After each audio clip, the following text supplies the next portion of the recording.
जनवरी से लेकर 21 जनवरी तक, और दूसरा चरण है इसका 1 अप्रैल से लेकर 30 अप्रैल तक। तो प्रथम चरण में हम लोगों को मुख्य रूप से 4 कार्य करने हैं।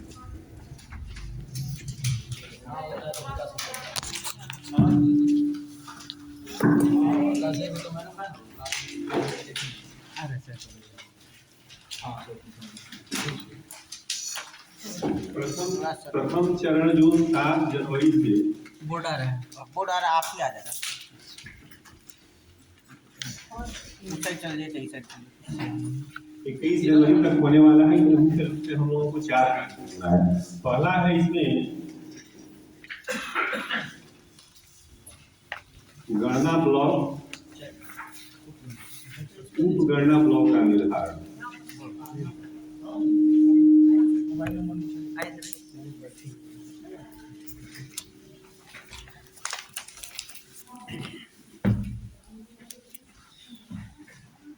दूसरा नजरी नक्शा तैयार करना।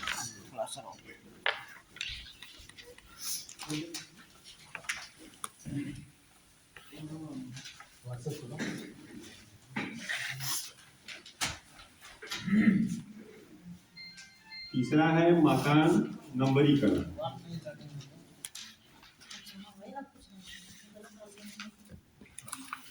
और चौथा है संक्षिप्त मकान सूची तैयार करना।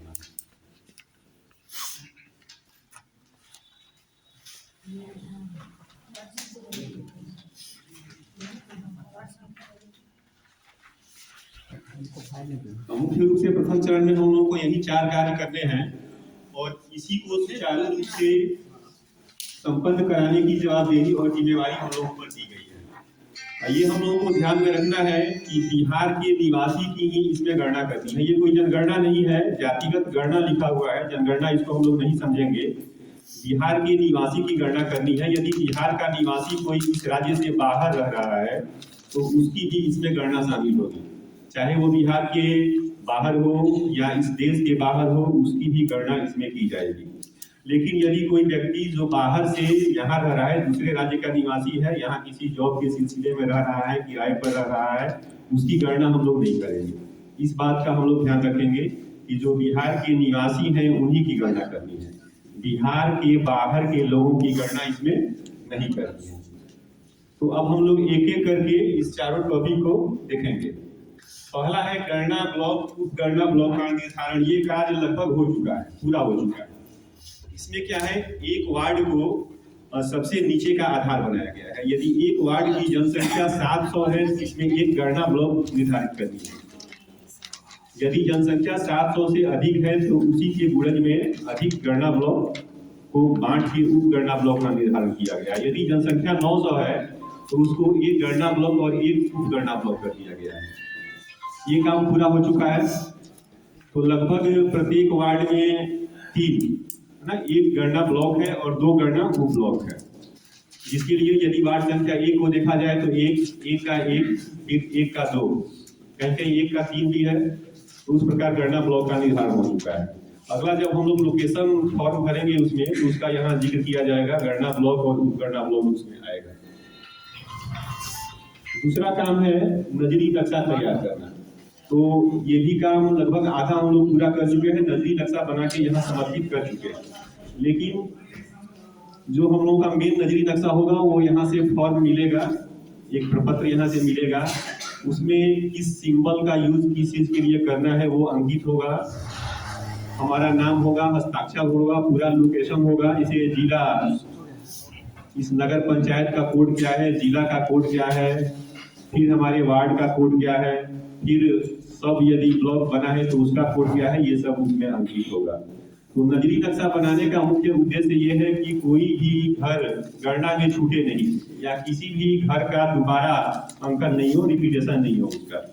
नजरी नक्शा बनाने का यही मुख्य उद्देश्य है। इसको बनाने में हम लोग देखेंगे कि उत्तर और पश्चिम के कोण से शुरू करेंगे और उसी क्रम में हम लोगों को आगे बढ़ना है और आगे नीचे उसको समाप्त करना है। नजरी नक्शा में कुछ स्टैंडर्ड जो चिन्ह दिए गए हैं वो प्रपत्र में मिलेगा भी, और जैसे मंदिर का चिन्ह है, पुल का चिन्ह है, पक्की सड़क है उसका चिन्ह है, नहर है, मस्जिद है, तो ये सब जहाँ भी होगा, विद्यालय होगा, नजरी नक्शा में इसको हम लोग अवश्य ही अंकित करेंगे, जिससे किसी कोई यदि व्यक्ति, दूसरा भी व्यक्ति केवल नजरी नक्शा लेके किसी पार्टिकुलर स्थान पर जाना चाहे तो उसको कोई परेशानी नहीं हो। नजरी नक्शा इस प्रकार बना हुआ होना चाहिए। तो जितने भी प्राकृतिक स्थल या प्राकृतिक चिन्ह है उसको उसमें हम लोग अवश्य दर्शाएंगे। इसके बाद मकान का नंबरीकरण करना है, यही मुख्य कार्य है। सबसे यदि आवश्यक इसमें और सबसे जटिल कार्य है तो मकान का नंबरीकरण करना और फिर मकान संक्षिप्त मकान सूची का जो प्रपत्र है वो तैयार करना। तो मकान का नंबरीकरण करने के लिए हम लोग पहले भवन को ध्यान में रखेंगे।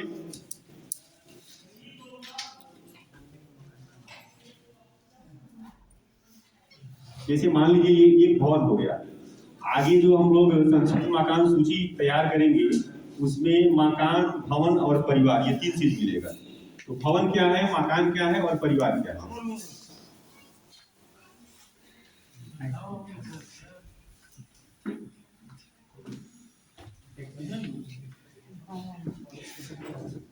ये पूरे बिल्डिंग को भवन से परिभाषित किया गया है। जो पूरा बिल्डिंग होगा उसको भवन कहा जाएगा। जैसे ये पूरी बिल्डिंग है, इसको भवन कहा जाएगा। यदि भवन पर जाके हम लोगों को मार्किंग करना है, यदि सबसे पहले जो भवन मिला उस पर 008 ये 3 डिजिट में रहेगा। 3 डिजिट भी देने के पीछे ये कारण है कि प्रत्येक गणना ब्लॉक जो निर्धारित किया गया है लगभग 150, 150 से 160 उसमें मकान है या भवन है, इतने घरों का हम लोगों का सर्वे करना है। तो 150 3 डिजिट में आएगा, इसलिए यहाँ 3 डिजिट रखा गया है। तो 001 ये 3 डिजिट जरूर देंगे। हाँ, ये एक भवन हुआ। और भवन में यदि एक ही परिवार रह रहा है, इस पूरे भवन में एक ही परिवार रह रहा है तो यहाँ मकान नंबर भी 1 हो जाएगा। पूरे भवन में यदि एक परिवार रह रहा है तो मकान नंबर भी 1 हो जाएगा। यदि हम आगे गए, कोई दूसरा भवन हम लोगों को ऐसा मिल रहा है तो सबसे पहले हम लोग इस भवन का नंबरिंग कर लेंगे। तो ये भवन नंबर 2 हो गया। यदि इसमें 2 परिवार रह रहा है और दोनों के निकलने के रास्ते अलग अलग हैं, दोनों का खाना घर में अलग अलग बन रहा है, चूल्हा अलग अलग जल रहा है और निकलने के 2 रास्ते ही हैं, एक रास्ता ये है और एक रास्ता ये है। तो ये भवन 1 हो गया, जिसका नंबरिंग हम लोग 2 कर लिए, लेकिन रास्ते 2 हो गए, तो यहाँ मकान 2 हो गया। तो इसमें नीचे लिख देंगे, हाँ ये 1 तो हम लोग कोई नहीं, आप बताइए। चलिए, सारे लोग आ गए हैं। बैठिए सुनो। अब्सेंट तो कोई नहीं है पर्यवेक्षक।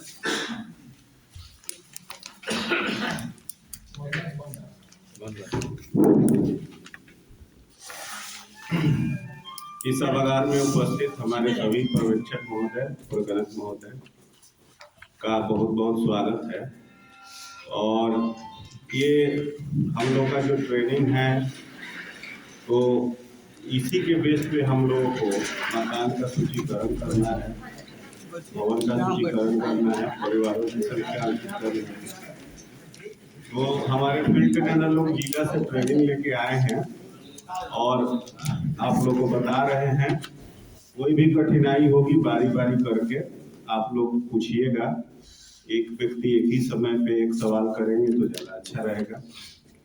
और उम्मीद करते हैं कि आप लोग अच्छा ट्रेनिंग लेके जाएंगे और सही से काम वहाँ पे आप लोग करेंगे।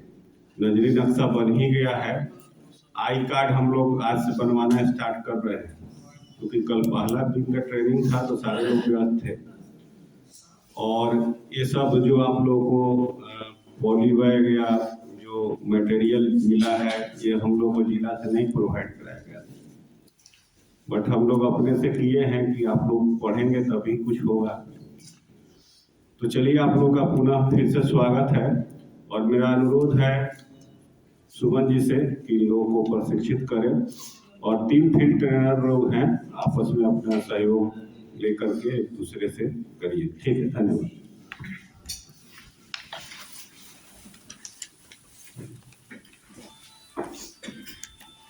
ये सर का भी बहुत बहुत धन्यवाद। जिला से कोई सहयोग नहीं मिलने के बावजूद उन्होंने हम लोगों के लिए भी व्यवस्था की, अभी प्रखंड में भी हम लोग देखे थे, प्रखंड वाले प्रशिक्षण में वहाँ कुछ नहीं दिया गया, ऐसे ही प्रशिक्षण कराया गया। ठीक है, वो अलग बात है। तो हम लोग ये मकान का नंबरीकरण करना सीख रहे थे। तो ये मान लीजिए ये पहला घर ये आया, दूसरा घर ये आया, तो इसका हम लोग भवन का नंबरिंग 2 कर दिए, और इसमें 2 मकान है ना, भवन के अंदर मकान है, पूरे बिल्डिंग को भवन कहा जाएगा, और उसमें निकलने के कितने रास्ते हैं, कितना परिवार उसमें रह रहा है, उसके आधार पर मकान का नंबरीकरण होगा। तो 1 नंबर को यहाँ हम लोग दे चुके हैं, तो 1 नंबर दे चुके, तो अब 2 से शुरू करेंगे। इसमें 2 है तो 2 और 3। अब कुछ ये भी ध्यान हम लोग रखेंगे कि जो स्टैंडर्ड मानक कुछ अंक है इसमें, है ना, जैसे 1 को लिखना है तो खड़ा 1 लाइन लिखेंगे, नहीं इससे ऊपर झंडी लगाएंगे ना नीचे कोई लाइन खींचेंगे। ये विशेष रूप से ध्यान हम लोगों को देना है। लिखने की जो हम लोगों की आदत बनी हुई है उसमें इसमें सुधार करना होगा। वैसे लिखने से काम नहीं चलेगा, क्योंकि ये कंप्यूटर से स्कैन होना है प्रपत्र, जो मूल प्रपत्र होगा, तो फिर वो परेशानी होगी। 1 ऐसे लिखना है, 2 को ऐसे हम लोग नहीं लिखेंगे, ये नहीं लिखना है, 2 ऐसे लिखना है, 3 ऐसे लिखना है, 4 ये हम लोग कटा के ऐसे भी लिखते हैं, तो ये सब नहीं लिखना है, ऐसे लिखना है, 5 ऐसे लिखना है, 6 ऊपर से टेढ़ा नहीं करना है, ये 6 हो गया, 7 न इसको नीचे करना है न बीच में काटना है, 8 तो ठीक है जैसे लिखते हैं वैसे, फिर 9 बिल्कुल 6 की तरह सीधा, है ना, और फिर 10, 1 और 0। तो ये अंक लिखने पर भी ध्यान देंगे। तो ये भवन 1 हो गया, मकान 1 हो गया, लेकिन इसमें 2 परिवार रहता है, निकलने के लिए 2 रास्ता है, तो यहाँ पे 2 रास्ता है, तो यहाँ पे 2 मकान हो गए। अब इसमें 2 परिवार भी होगा, उसको आगे हम लोग देखेंगे, जब संक्षिप्त मकान सूची तैयार करेंगे तो उसमें देखेंगे। अभी केवल भवन और मकान का नंबरीकरण कैसे होगा ये हम लोग देख रहे हैं। तो ये लिखना कैसे है, हम लोग घर पर जाएंगे तो हम लोगों को जो किट मिलेगा उसमें लाल रंग का मार्कर मिलेगा, तो 6 बाई 6, 6 इंच बाई 6 इंच का भवन के सामने एक बॉक्स बना देना है। ये 6 इंच रहेगा इसका साइज, और इसका साइज भी 6 इंच रहेगा, और लिखावट हम लोगों की ऐसी होगी कि कम से कम 2 मीटर की दूरी से देखने पर यह स्पष्ट अंक दिखाई देते। तो यदि भवन 1 है तो 0 0 1 लिख देंगे, और इसके नीचे भी यदि मकान 1 है, एक ही मकान है इसमें, तो 001 001 है, 001 लिख देंगे। लेकिन यही जब दूसरे मकान में आएंगे तो यहाँ 1 भवन है और 2 मकान है, तो भवन के सामने तो ये हमारा हो जाएगा 6 बाई 6 में ऐसे लिख देंगे। लेकिन ये प्रत्येक मकान के जब गेट पर जाएंगे, प्रत्येक मकान के गेट पर जाएंगे तो वहां भी 6 बाई 6 का एक बॉक्स बनाएंगे, और उसमें गणना मकान के लिए यहाँ गण लिखा हुआ है, और यदि ये मकान संख्या 2 है तो 002, और फिर दूसरे गेट पर जाके हम लोग गण 003 लिखेंगे। तो ये दूसरे भवन का कंप्लीट हो गया। इसी प्रकार यदि तीसरा भवन हो, निकलने के यदि उसमें एक ये भी संभव है कि उसमें अंदर परिवार 2 या 3 रह सकता है, लेकिन निकलने का रास्ता 1 ही है, तो वहां 1 ही भवन हो जाएगा और 1 ही मकान हो जाएगा। इस प्रकार हम लोगों को अंकन कर लेना है। तो यदि भवन और मकान के अंकन में किसी को कोई परेशानी हो या नजरी नक्शा में, तो पूछा जाए। एक भवन में सर परिवार मान लिया जाए कि 4 आदमी हाँ, एक भवन 1 और मकान 1। हाँ, यदि नहीं 4 निकलने के रास्ते हो तब मकान वहाँ 4 हो जाएगा, लेकिन रास्ता 1 ही है तो 1 भवन और 1 मकान। यानी दरवाजा निश्चित, दरवाजा के आधार पर मकान का निर्धारण है। दरवाजा 2 और 4 परिवार, ठीक है, तो 1 से मान लीजिए 2 परिवार निकल रहा है, 1 से 3 परिवार निकल रहा है, दूसरे से 1 निकल रहा है, उसके आधार पर हम लोग कर लेते हैं। मकान वहाँ 2 हो जाएगा, मकान के बदले मकान 2 हो जाएगा। हाँ, परिवार की संख्या 4 हो जाएगी। कहाँ एक दरवाजा तो दो दरवाजा नहीं, मकान के दरवाजे के हिसाब से। हाँ, जानते थे कि अब हमारे अनु सर कुछ बोलेंगे। परिवार जाति आधारित गणना की इस सत्र में मैं डॉक्टर अरुण पाठक आपका पुनः स्वागत करता हूं। बहुत सरल काम है, क्योंकि हम लोग शिक्षक इस कोटि में आते हैं कि सरकार की अपेक्षा होती है और सरकार का मानना होता है कि हमारे शिक्षक एक ऐसे व्यक्ति हैं जो हर परिस्थिति में कार्य कर सकते हैं। न उन्हें जाड़ा लगता है, न उन्हें गर्मी लगती है, न उन्हें बरसात से कोई भय होता है। और सरकार हमें यह भी मानती है कि यदि हम एक शिक्षक हैं तो हम हर कार्य के लिए शिक्षक हैं। भले ही हमें अमानत की ट्रेनिंग नहीं दी गई हो, भले हमें इंजीनियरिंग का ज्ञान नहीं दिया गया हो, लेकिन फिर भी एक शिक्षक होने के नाते हमें यह सब करना होता है। भले ही हम कला के विद्यार्थी रहे हों, लेकिन हमें, या फिर विज्ञान के विद्यार्थी रहे हों, लेकिन हमें चित्रकला में भी निपुण मानती है सरकार। और शायद यही कारण है कि चाहे किसी ट्रेड से आप पढ़े हुए हों, आपको सारे कार्य समय समय पर संपादित करने पड़ते हैं। भले ही आपको भोजन बनाना नहीं आता हो, लेकिन हमारे प्राथमिक विद्यालय के प्राचार्य लोग ये भी जानते हैं कि उन्हें खिचड़ी बनाने में महारत हासिल होना चाहिए। चलिए, ये तो हमारी खासियत है। और जो ये कार्य हमें सौंपा गया है, वास्तव में ये बड़ी ही सहज है। और इसको जैसा कि हमारे सुमन सर ने बताया कि हमें चार स्तरों पर इस कार्य को संपादित करना है। पहला स्तर तो आपके सामने ही है कि गणना ब्लॉक और उपगणना ब्लॉक की जानकारी का निर्धारण, और उस निर्धारण हो जाने के पश्चात जो दूसरा महत्वपूर्ण कार्य है, नजीर नक्शा तैयार करना। गणना और उपगणना ब्लॉक का निर्धारण तो हमारे कार्यपालक पदाधिकारी महोदय ने पहले ही कर दिया है। और आपको पता होगा कि 700 की जनसंख्या के आधार पर एक गणना ब्लॉक या उपगणना ब्लॉक का निर्धारण किया गया है। यदि यह संख्या 700 से अधिक होती है तब उसके लिए उपगणना ब्लॉक का निर्धारण कर दिया गया है। किसी भी परिस्थिति में आपको केवल 700 लोगों की गणना करनी है, और यदि उससे अधिक होते हैं तो वह दूसरे उपगणना ब्लॉक में चला जाएगा। ऐसा निर्देश आपकी पुस्तिका में भी दी गई है, जो आपको हैंडबुक उपलब्ध कराया गया है। अगले चरण में हम यह देखते हैं नजरी नक्शा तैयार करना। जातिगत गणना के लिए सबसे प्रमुख कार्य है कि हम नजरी नक्शा इस कोटि का तैयार करें कि हमारा कोई भी मकान छूटे नहीं।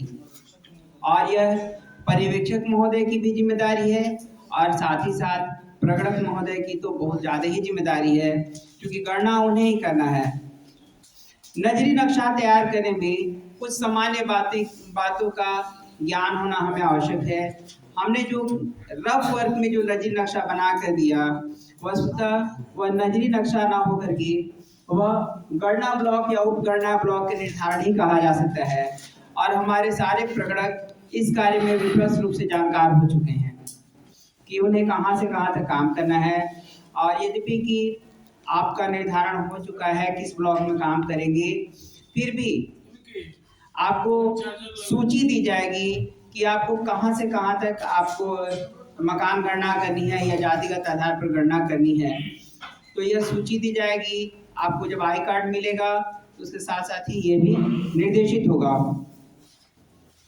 भवन निर्धारण करने के पहले आपको पहले एक रफ स्केच करना होगा, जो आपके लिए सुविधाजनक होगा। आपको अपने क्षेत्र में आने वाले हर गली, हर मकान का सीमांकन करना होगा, और उसमें आपको नंबर भी भरना होगा, जो कि आपको मुख्य शीट पर भी भरना है। क्योंकि हमें जो फॉर्म मिलेगा उस फॉर्म पर कटिंग करने की सुविधा नहीं है, वाइटनर लगाने की सुविधा नहीं है, और यदि आप उस पर कटिंग कर देते हैं तो आपका फॉर्म निरस्त हो जाएगा। और ये भी ध्यान रखना है कि आप जो फॉर्म आपको मिला गया है उसको मोड़ना भी नहीं है। सामान्यतया हमारी आदत होती है कोई भी कागज आए उसे मोड़ करके हम अपने ढंग से रोल बना कर रख लेते हैं, किंतु हमें इस कार्य से परहेज करना होगा और हमें उस फॉर्म को मोड़ना नहीं होगा। नजीर नक्शा भी हमें बनाना पड़ेगा और उसको देना भी पड़ेगा, हमको सुपुर्द करना पड़ेगा। इसके लिए हमें शीट दी जाएगी। किंतु उस नजीर नक्शे में आपके क्षेत्र में बहुत सारी गलियां हैं, बहुत सारे मकान हैं, और उनका नंबरीकरण किया जाना बड़ा ही महत्वपूर्ण कार्य है। मकान का नंबरीकरण करने के लिए आपको नक्शे में ध्यान रखना होगा। नक्शे में 4 भाग होते हैं। सबसे ऊपर का भाग उत्तर कहलाता है। और जब आप मैप बनाएंगे तो मैप में आप देखेंगे कि ऐसे चिन्ह दिया गया होता है। यद्यपि ये चिन्ह मैप के लिए आवश्यक है, किंतु आप इसको जैसे चाहे सुविधा से लिख सकते हैं। ये यहाँ उत्तर होता है, इधर दक्षिण होता है, ये सभी लोग जानते हैं। इधर पूरब रहता है, इधर पश्चिम होता है। और यदि केवल आप इस ढंग से बना देते हैं तो नक्शे में ये उत्तर लिखने की भी आवश्यकता नहीं होती है। तीर का निशान आपको उत्तर दर्शाता ही है, और बाकी जो नीचे का लंबा भाग होता है वो दक्षिण दर्शाता है, और ये दाहिने पूरब होता है, बाएं पश्चिम होता है।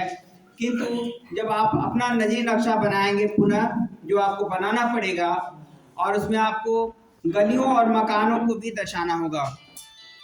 मकान का नंबरीकरण जब आप करेंगे तो आपके नक्शे में गली के साथ साथ लगी हुई होगी, और उस पर एक निश्चित क्रम से आप बढ़ेंगे। मकान का नंबरीकरण हम इस भंडार कोण से शुरू करेंगे। भंडार कोण उत्तर पश्चिम का कोण होता है, जहां से मकान की गणना शुरू होगी। आप अपनी सुविधा के अनुसार मकान की गणना करेंगे, और गणना का क्रम होगा कि आप या तो गली की आपके जो क्षेत्र मिलेगा भंडार कोण से हम शुरू करते हैं, तो या तो इधर से गली जा सकती है, या इधर से ऐसे जा सकती है, गली इधर से भी जा सकती है, और ये भी संभव है कि गली यहाँ से ये शुरू हो रही है। जिस भी रास्ते से शुरू होती हो, आपको ध्यान रखना है कि आपको सर्पेंटाइल मूव करना है। सर्प की आकृति का क्रम आपका बना रहे, और ऐसे ही आपको गणना करनी है। और गणना यदि यहाँ शुरू होती है तो आप यहाँ ले जाके समाप्त कर सकते हैं। हालांकि आपको उसमें निर्देश में मिलेगा कि आप एक क्षेत्र से शुरू करते हैं, उत्तर पश्चिम के कोने से शुरू करते हैं, और उसका समापन आप दक्षिण पश्चिम के बाद दक्षिण पूर्व के भाग ले आके समापन कर सकते हैं। लेकिन यह तब है जब आपका क्षेत्र बिल्कुल एक निश्चित प्रारूप में बना हो। जैसे हम देखते हैं, यदि चंडीगढ़ वगैरह आप लोगों को जाने का मौका मिला होगा तो आप देखिए कि सारी गलियां बिल्कुल क्रॉस पर काटती हैं और बिल्कुल सीधी सरल रेखा में जाती हैं। या वैसे हमारे पहले जो हड़प्पा मोहनजोदड़ो वाली जो पद्धति थी, वहाँ पर जो रास्ते हुआ करते थे समकोण पर काटते थे, लेकिन ऐसा यहाँ गाँव में नहीं मिलना है। हालांकि अब हम शहरी क्षेत्र में हैं, लेकिन हमारी जो प्राचीन बस्ती है वो इसी अनुसार बसी हुई है। सुविधा से अपने सड़क निकाल दिया गया है, रास्ते हो नहीं हो लेकिन बेतरतीब मकान बने हुए हैं। ऐसी परिस्थिति में आपको अपना एक निश्चित क्रम रखना होगा, और क्रम सरकार ने पहले से निर्धारित कर दिया है, जो आपको आपकी हैंडबुक में मिल जाएगी। अब हम इसमें नंबरीकरण करेंगे। नंबरीकरण करने के लिए भी एक विशेष पद्धति है। मकान हम किस क्रम में बनाएंगे, कैसे उसका नंबर करेंगे। ऐसा नहीं करेंगे कि हम सड़क की एक तरफ का कभी नंबर दिए, कभी दूसरी तरफ का नंबर दिए। ऐसा हमको नहीं करना है।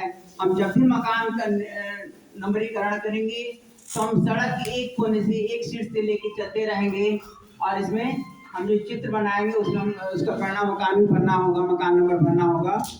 ये हम इसका ध्यान रखेंगे। जब हमारा ये गली की इस कोने पर आके समाप्त हो जाता है तो फिर हम इसको यहाँ से मुड़ेंगे, और फिर इस क्रम के मकानों को हम देखेंगे। जब मकान यहाँ जाकर समाप्त हो जाते हैं तो अगले कोटि की हम पंक्ति में जाएंगे, अगली गली में जाएंगे।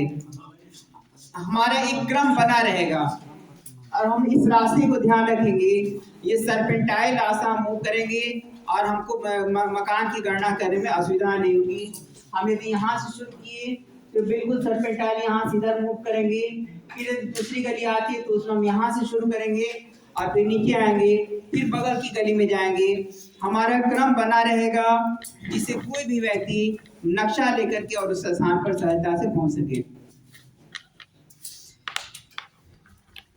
नजरी नक्शा का काम तैयार हो जाएगा आपका। हमें हमेशा ध्यान रखना है कि हमारा कोई भी क्षेत्र छूटना नहीं चाहिए। कोई भी मकान हमारे क्षेत्र में गणना से छूटना नहीं चाहिए। अब हम देखते हैं जो मकान हम नक्शे में बनाएंगे उसकी कोटियां क्या होंगी।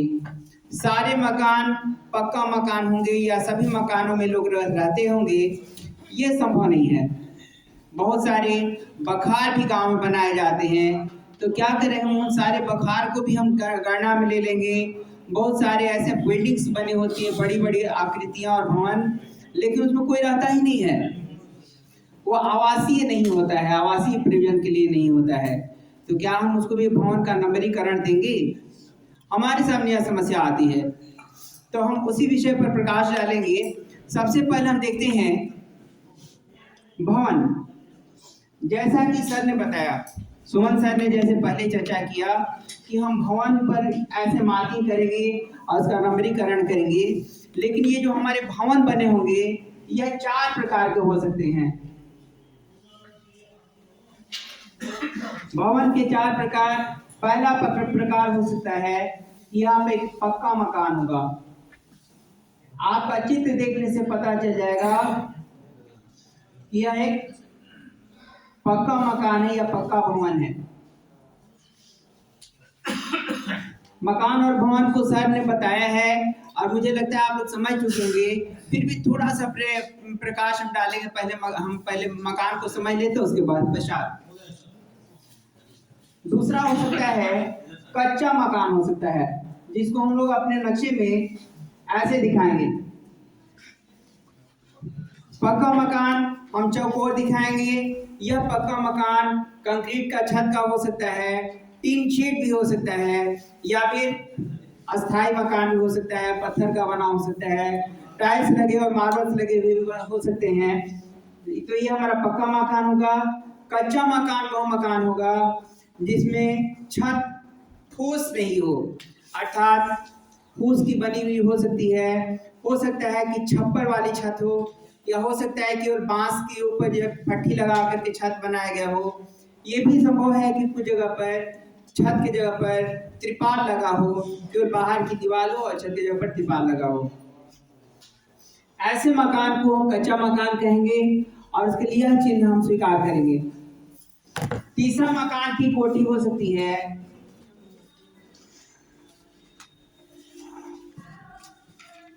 मकान जिसमें कोई रहता नहीं है, गैर आवासीय प्रयोजन से बनी हुई है। तो हम ऐसे मकान को भी चौकोर बनाएंगे, लेकिन इसको हम लोग इन खड़ी रेखाओं से इसको हम ये जालीदार क्रॉस करते जाएंगे और ये हमको इंगित करेगा यह मकान रहने के प्रयोजन से नहीं बनी है, यह गैर आवासीय है।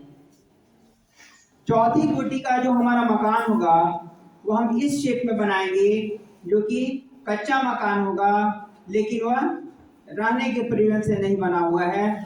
और एक और बात का ध्यान रखेंगे, हमने इसको ये क्रॉस किया है, ये क्रॉस लाइंस हमने दिए हैं, इसका कारण यह है कि हम इस मकान में नंबर नहीं डाल सकते हैं।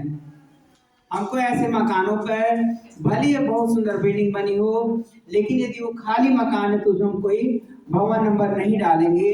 लेकिन ये जो भवन बनेंगे हमारे मानचित्र में, इस पर नंबर भी मिलेगा और आप देखेंगे आपको इसमें नक्शे की सुविधा दी गई है, नक्शा आपको उपलब्ध कराया गया है। प्रोजेक्टर का भी सर उपयोग किया जाता 34 के पहले पृष्ठ संख्या 33 आप देख सकते हैं। पृष्ठ संख्या 33 पर मकान बने हुए हैं और उन मकानों पर नंबर भी दिया गया है। बहुत स्पष्ट नहीं है, इससे आप लोगों को थोड़ी सी असुविधा हो सकती है, किंतु आप देख सकते हैं गली के जो नंबर, जो मकान जिस क्रम से बने हुए हैं, इससे आपको पता चल जाएगा कि मकान में किस क्रम को रखा गया है और क्रम उसका टूटता नहीं है। अगले चरण में हम देखते हैं मकान का नजरी नक्शा आपका तैयार हो चुका है और ये नक्शा आपको फिर से अपने विभाग को लौटा देना है। आप हमेशा यह ध्यान रखेंगे, जितने पेपर आपको दिए जाते हैं, जितने कागज और दस्तावेज आपको दिए जाते हैं, वो सारे दस्तावेज आपको पुनः कार्यालय में लौटा देना है। कई बार हम लोग रफ शीट समझ करके बहुत सारा पेपर अपने पास अप्रयुक्त रख लेते हैं जनगणना में या फिर इलेक्शन की ड्यूटी में भी, लेकिन हमें ध्यान रखना होगा कि इस जाति आधारित गणना में जितने भी प्रपत्र आपको दिए जाएंगे, जितने भी पेज दिए जाएंगे, यदि वो प्रयुक्त हुआ है तब ठीक है, और नहीं प्रयुक्त हुआ है तब भी जैसा है वह ठीक है। दोनों ही परिस्थितियों में आपको सारे पेपर फिर विभाग को लौटा देने हैं। कोई भी पेपर आपके पास छूटे नहीं, इसका विशेष ध्यान रखेंगे। हमारे एक मित्र कुछ चर्चा कर रहे थे, हम उनसे समस्या जान लेते हैं। सर कुछ बोल रहे थे आप, बोलिए। यहाँ फिगर में दिखाया गया हाँ 11 80 पर आप बोले सर नंबरिंग नहीं करना। हाँ, इस फिगर में हम बोल रहे हैं ये जनगणना 2011 ये का है। 2011 इसमें की व्यवस्था जनगणना। थी कि गैर आवासीय में भी नंबरीकरण करना है, लेकिन अभी है कि उसको नंबरीकरण नहीं करना है। ये जनगणना 2011 वाला जो फॉर्मेट था उसी को उतार दिया गया। हमें यह ध्यान रखना होगा कि यह जनगणना नहीं होकर के यह जाति आधारित गणना है, गणना व्यक्ति की करनी है, और व्यक्ति आवासीय मकान में ही रहे। और हमारे गैर आवासीय को गणना बनाएंगे। का उद्देश्य बहुउद्देशीय है, केवल एक प्रयोजन से नहीं किया जा रहा है, यह बहुत सारे कार्यों में प्रयोजनों में ली जानी है। और यह जो आप मकान की संख्या अभी इंगित कर रहे हैं, हो सकता है आने वाले समय में यही उस क्षेत्र के लिए उसका मकान नंबर होगा, और इसके साथ ही साथ जो भी मकान है उसके आधार पर कर का आरोपण भी इसी आधार पर किया जाना है। जो भी टैक्स लगता है वह इसी के आधार पर निर्धारण किया जाना है। और जब आप फॉर्मेट भरेंगे तो आपको मिलेगा भी कि जो मकान है वह आवासीय है या आंशिक आवासीय है।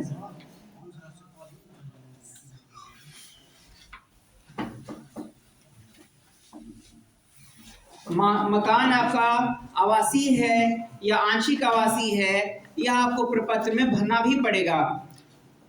और गैर आवासीय बिल्कुल उस प्रयोजन में आ जाता है जो आपको किसी ना किसी हित में, या तो राजस्व की हित के लिए रखा गया है या व्यक्तिगत के लिए हित के लिए रखा गया है, लेकिन वह रहने के हित के लिए आपका नहीं है, वो गैर आवासीय है। कुछ मकान होते हैं जो अल्पकाल के लिए आवासीय बन जाते हैं, उनको हम लोग आंशिक आवासीय में ही रखेंगे। कुछ ऐसे भी मकान मिलेंगे जिसमें दुकानें चला करती हैं या बिजनेस हुआ करता है, ऐसे मकान का हम नंबरीकरण नहीं करेंगे। हम ऐसे भी मकान देखेंगे शहरों में रहते हुए या घूमते हुए या अपने उसमें मानचित्र में अंकन करते हुए कि एक मकान है जिसमें दुकान चलता है लेकिन उसके बाकी के भाग में लोग रहते भी हैं। ऐसे भी मकान देखेंगे कि जिसमें लोग नीचे मकान दुकान है और ऊपर छत पर लोग रहते भी हैं। तो ऐसा जो भी मकान होगा उसका नंबरीकरण किया जाएगा और उसको आंशिक आवासीय की कोटि में दर्शाया जाएगा। वह इसलिए किया जाएगा कि यदि आवासीय प्रयोजन से कोई मकान है तो उससे राजस्व कम लिया जाता है और उसका टैक्स अलग होता है, लेकिन जो आंशिक आवासीय है जिसमें बिजनेस भी रन कर रहा है उससे यथोचित टैक्स लिया जाता है, करारोपण किया जाता है, उसका टैक्स देना पड़ता है और हमारे राजस्व की क्षति नहीं हो, इसलिए हमें सही डाटा को उपलब्ध भी कराना है। मकान यदि रेंट पर है तो स्वाभाविक बात है कि उसका कौन सा उपयोग हो रहा है, उसका व्यवसायिक उपयोग हो रहा है। और जब आप किसी व्यवसाय किसी मकान से आप आर्थिक लाभ भी लेते हैं तब तो आपको उसको जो लाभ लेते हैं उसके बदले में टैक्स भी तो देना पड़ेगा, उस पर राजस्व का सरकार का भी तो जिम्मेदारी है। तो इसीलिए ऐसे मकान जिसमें लोग किराए पर रहते हैं वह आंशिक आवासीय होगा, यानी कि उसका बिजनेस के पर्पज से भी यूज किया जाता है, उस मकान से आय ग्रहण की जाती है, तो उसका नंबर तो होगा लेकिन वो आंशिक आवासीय होगा।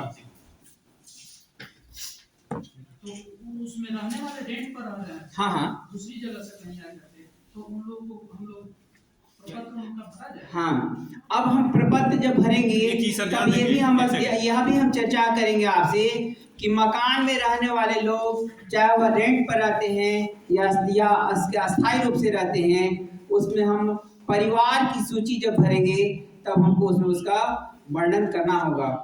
मकान एक होगा, परिवार की संख्या बढ़ेगी। और इसकी हम चर्चा करेंगे अपने अगले चरण में। सर रेंट वाले लोगों के लिए हम सर, एक चीज कहना चाह रहे थे हाँ, कि यदि बिहार के निवासी हैं और रेंट पर रह रहे हैं तो उनसे ये पूछ लेना है कि आप अपने घर पर अपनी गणना करवाएंगे कि यहाँ पे गणना करवाएंगे। ऐसा नहीं हो कि रिपीट हो जाए, उनकी गणना उनके घर भी हो जाए और यहाँ भी हो जाए। हाँ, एक ही जगह। यदि बिहार के निवासी हैं तो, यदि बिहार के बाहर के निवासी हैं तब तो उनकी गणना करनी ही नहीं है। बिहार के बाहर के निवासी हैं तब, केवल ये बिहार की जातिगत गणना है, इसलिए बिहार से बाहर के जो हैं उनकी गणना इसमें नहीं करनी है। और रेंट पर यदि बिहार के दूसरे जिले के ही लोग हैं, यहाँ पे रह रहे हैं, या इसी जिले में दूसरे जगह उनका स्थायी मकान है, तो फिर उनसे पूछ लेना है कि आप वहाँ गणना करवा रहे हैं तो यहाँ छोड़ दीजिए, या यहाँ गणना करवा रहे हैं तो वहाँ मना कर दीजिए। उनकी गणना एक ही जगह होगी। मकान के नंबरीकरण में सर ने बताया, आप आश्वस्त होंगे, यह बिहार की जाति आधारित गणना है। हमारा मुख्य फोकस इस बात पर है कि यह बिहार की जाति आधारित गणना है और इसमें बिहार के निवासियों का ही हम गणना करेंगे। और यह भी संभव है कि बिहार में रहने वाले वैसे लोग जो अभी रहते रहे हैं यहाँ पर, किंतु गणना हो रही है, इस बीच में बाहर चले गए हैं और हमारे अप्रैल महीना तक लौट के नहीं आने वाले हैं, तो हम उनकी गणना नहीं करेंगे।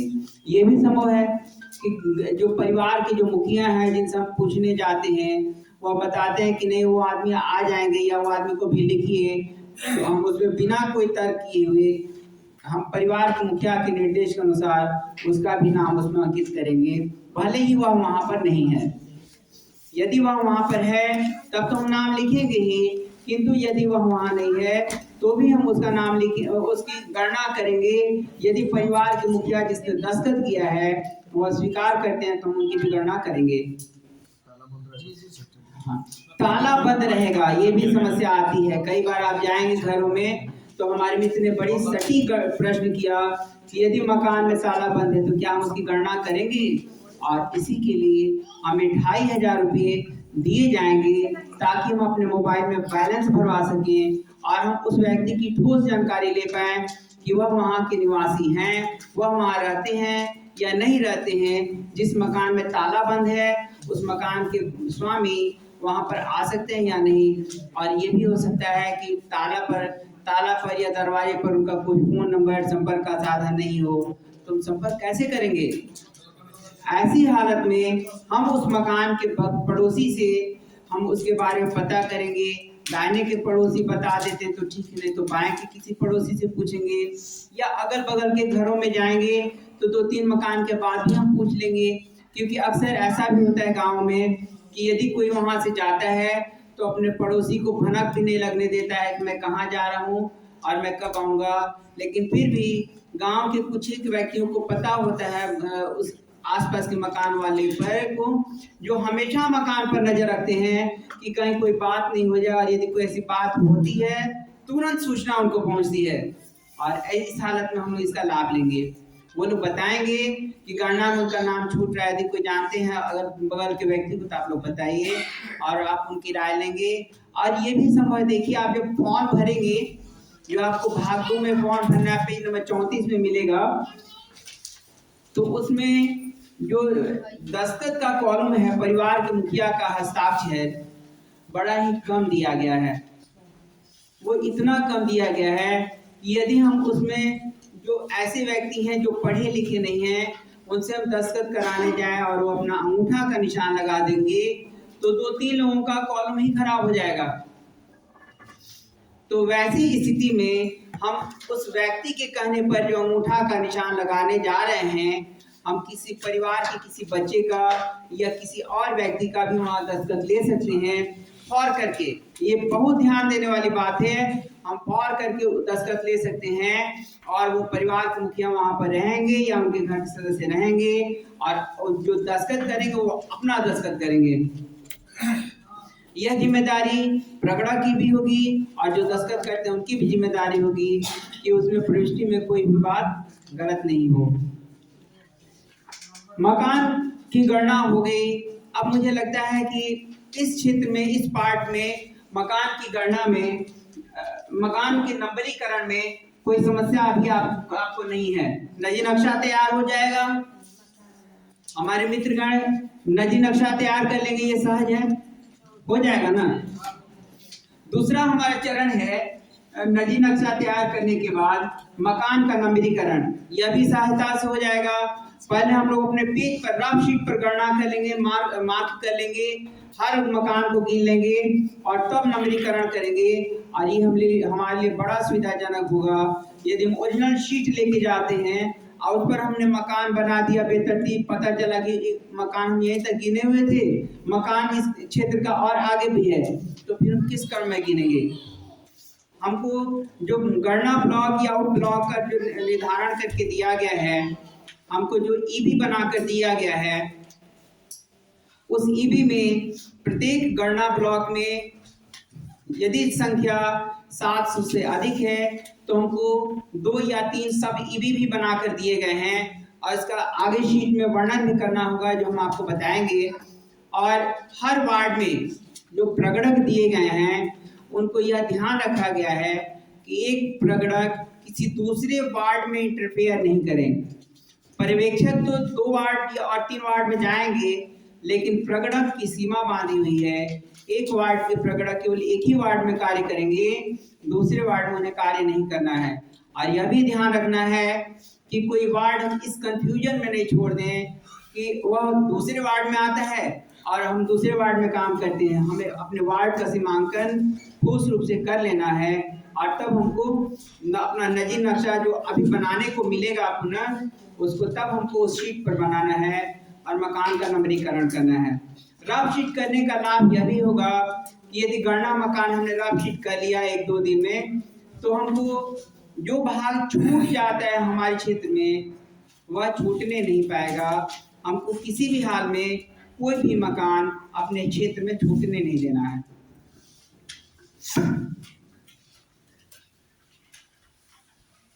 मकान का शीट पर हमने नंबरीकरण कर लिया। अब जब हम मकान पर जाएंगे तो मकान पर हम कैसे नंबर देंगे, यह भी एक खास बात आएगी। और मकान तो बाद में देखेंगे, पहले भवन और मकान का कॉन्सेप्ट फिर से हम लोग एक बार देख लेते हैं। जैसा कि मेरे मित्र सुमन जी ने बताया कि एक भवन में एक से अधिक मकान भी हो सकते हैं और ये भी हो सकता है कि एक मकान में एक से अधिक परिवार भी रह रहा है। एक भवन में एक मकान हो सकता है, एक भवन में एक से अधिक मकान हो सकता है और एक मकान में एक से अधिक परिवार भी रह सकता है। और इसको जब नंबरिंग करेंगे तो हम इसका ध्यान रखेंगे। इन्होंने बताया है पहले ही, यदि कोई भवन है तो हम उसको चौकोर से उसमें नक्शे में यहाँ दर्शाएंगे, ये तो बात आ गई है। और इस मकान में हम ये कैसे जानेंगे कितने मकान हैं, तो यह मकान जानना भी मकान के मुखिया पर निर्भर करता है। यदि कोई मुखिया कहता है पूरा मेरा मकान है, ये पूरा भवन मेरा है, तो हम उसका इंगित करेंगे। लेकिन जब उसका हम भवन लिख लेते हैं तो फिर भवन में एक आदमी और आगे कहता है खाली अपने नाम लिखवा लेने, होता है ऐसा होता है। हम आपको एक उदाहरण देंगे जो बहुत ही मैंने स्वाभाविक है। और यह क्षेत्र जो कि हथुआ क्षेत्र की बात है, हम देखेंगे कि हथुआ में एक व्यक्ति विशेष जो बहुत प्रसिद्ध रहे हैं, उनका सब किया धरा उनका था, सब इकट्ठा किया हुआ प्रॉपर्टी उनका था। और उनके मर जाने के बाद उनके भाइयों ने उसे अपने नाम पर चढ़वा लिया इसमें दस्तावेज में, रजिस्टर्ड टू में। और आज भी उस बड़े भाई के लड़के अपने हिस्से के लिए इधर उधर भटक रहे हैं और कोर्ट कचहरी का चक्कर लगा रहे हैं। आप लोग शायद इसे विदित होंगे, जानते होंगे इस मसले को भी। 3 भाइयों में से एक भाई के नहीं रहने पर जिनका अपना अलग वर्चस्व था, हथुआ राज परिवार के ही भाग हैं, और बाकी 2 भाइयों ने अपने नाम पर करा लिया। और प्रथम भाई के जो बेटे थे आज भी भटक रहे हैं। ऐसी परिस्थिति में हम जितने भी परिवार के मुखिया आते हैं, जितने भी लोग कहते हैं कि हम इस घर में रहते हैं, हमारा परिवार है, हम उसका उसमें नाम लिखेंगे अपने शीट में और उस परिवार को उसी भवन के उसी मकान में दिखलाएंगे। भले उनका जो भी आपस का डिस्प्यूट हो, हम लोगों को इस डिस्प्यूट में नहीं पड़ना है। जितने लोग कहेंगे हम इसमें रहते हैं, हम इसमें मकान के परिवार के मालिक हैं। हम सबका अलग अलग फॉर्म भरेंगे। आगे फॉर्म कैसे भरेंगे ये हम अभी चर्चा करेंगे।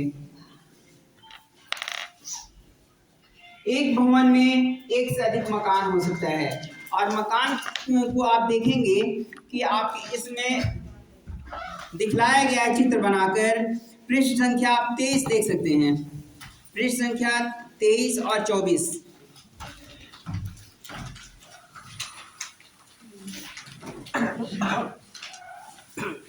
23 और 24 में देख सकते हैं मकान को इसमें क्रम से सजाया गया है। एक भवन एक गणना मकान ऊपर दिया गया है।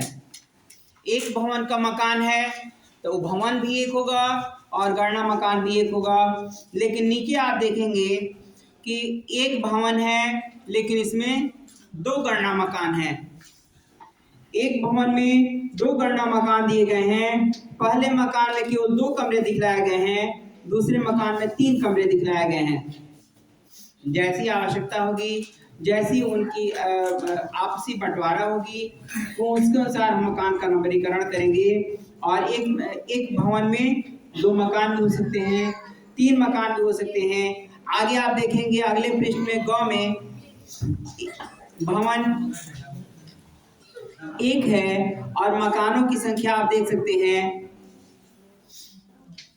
1 से 4 तक अलग अलग मकान हैं और 4 के बाद 5 और 6 में 2 मकान और 3 मकान हैं।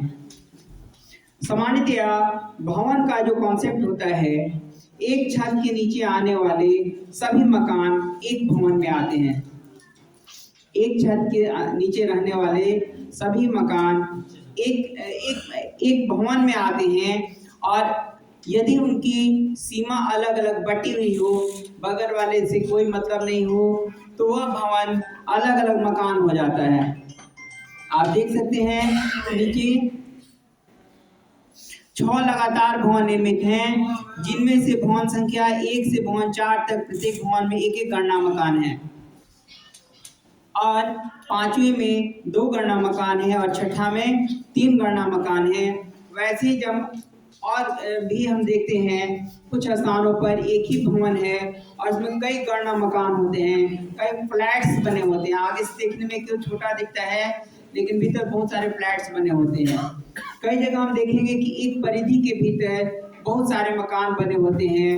मेन गेट का एग्जिट एक ही होता है, एंट्रेंस एग्जिट एक ही होता है, तो वह पूरा भाग एक भवन की कोटि में आएगा और उसमें बने हुए सारे मकान अलग अलग मकान होंगे।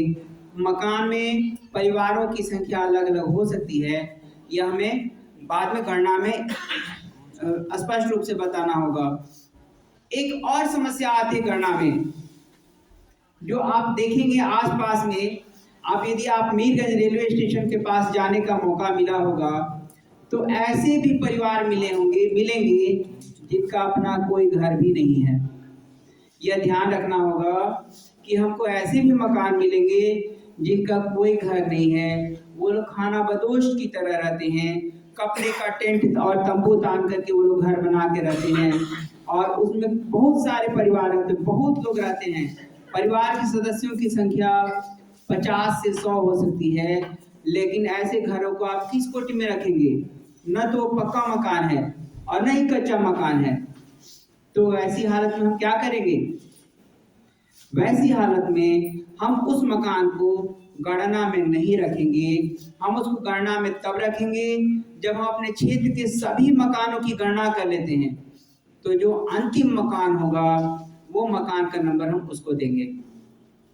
ऐसे मकानों को हम बेघर परिवार लिखेंगे। ये परिवार हैं लेकिन बेघर परिवार हैं और उसकी परिवार की संख्या भी हम 1 डालेंगे। वो 100 लोगों का भी परिवार हो सकता है, लेकिन परिवार वह एक ही रखेंगे। हम उसमें अलग अलग मुखिया की चर्चा नहीं करेंगे। यदि 50 लोगों का भी है, यदि एक सम्मिलित परिवार है, भले उसमें अलग अलग मुखिया हैं, लेकिन किसी एक व्यक्ति को मुखिया बनाएंगे और परिवार के सदस्यों की संख्या 50 रखेंगे। अब व्यक्ति और परिवारों को गणना में कोई शंका तो नहीं होनी चाहिए। अब यदि भवन और मकान के नंबरीकरण में कोई समस्या आती है तो फिर हम लोग चर्चा करें, अन्यथा हम लोग शीट नंबर 34 की चर्चा करना आवश्यक समझते हैं, जो इस ट्रेनिंग का सबसे महत्वपूर्ण भाग है। पृष्ठ संख्या 34, जो कि आपको भाग 2 में भरना है। पहले हम भाग 1 की भी चर्चा कर लेंगे और तब भाग 2 की भी चर्चा करेंगे। पृष्ठ संख्या 34। क्या बताइए 1 2 3 3 सॉरी लास्ट वाला देखा है। हाँ एक ही और छूट रहा है। हम सर कुछ बता रहे हैं। मकान नंबरीकरण में ही हम एक चीज और करना चाहेंगे कि यदि मान लीजिए छोटा तो नहीं है, एक भी मकान या एक भी भवन हमसे छूटे नहीं, ये प्रयास करना है। यदि बाई चांस कोई भवन छूट ही गया, या ये भी हो सकता है कि आज हमने देखा कि वो मकान नहीं है वहाँ पे, और फिर जब अप्रैल में गए तो वहाँ देखिए कि एक नया मकान बन गया, उसमें लोग रह भी रहे हैं। वैसी स्थिति में क्या करेंगे?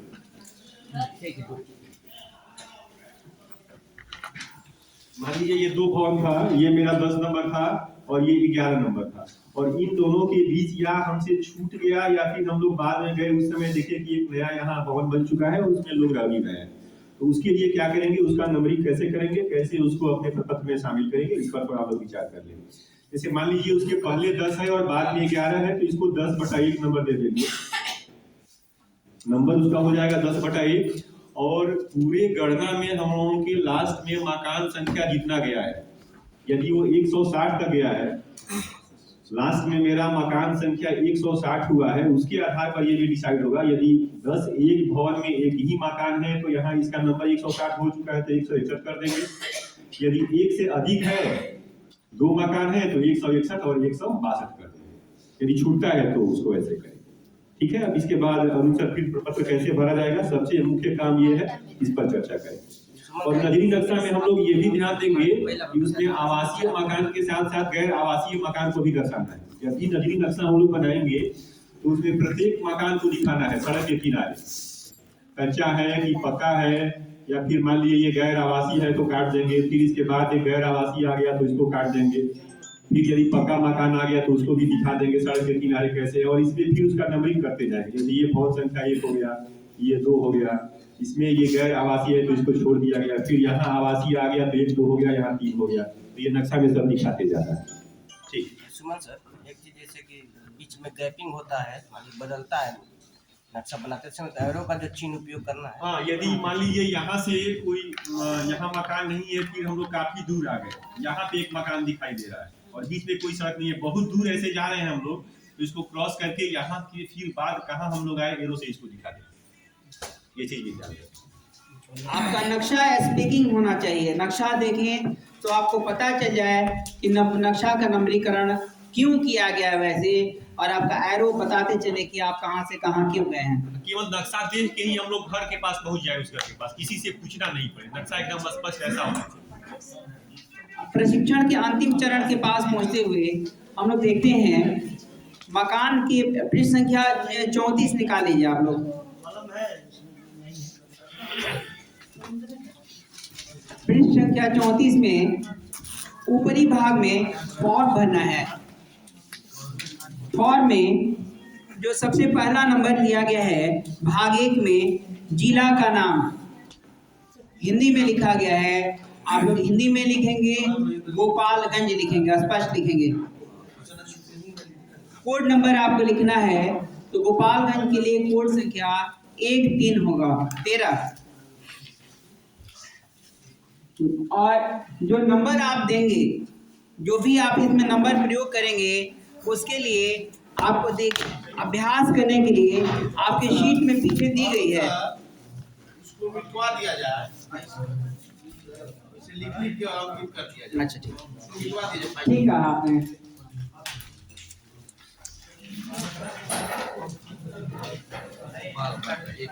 ये लास्ट में सीट दिया, सब प्रैक्टिस कर लेना है, इससे कोई इधर उधर नहीं।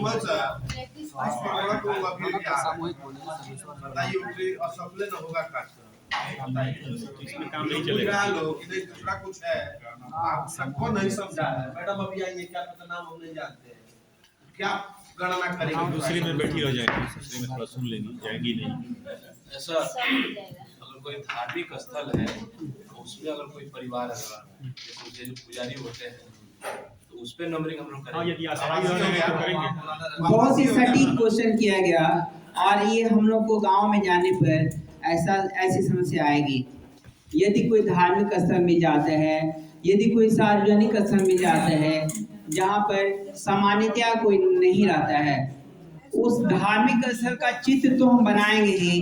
जैसे मंदिर है तो मंदिर का जो प्रारूप है जो हमको मिलेगा, अभी किस प्रारूप का हम प्रयोग करेंगे वो हमको मिलेगा।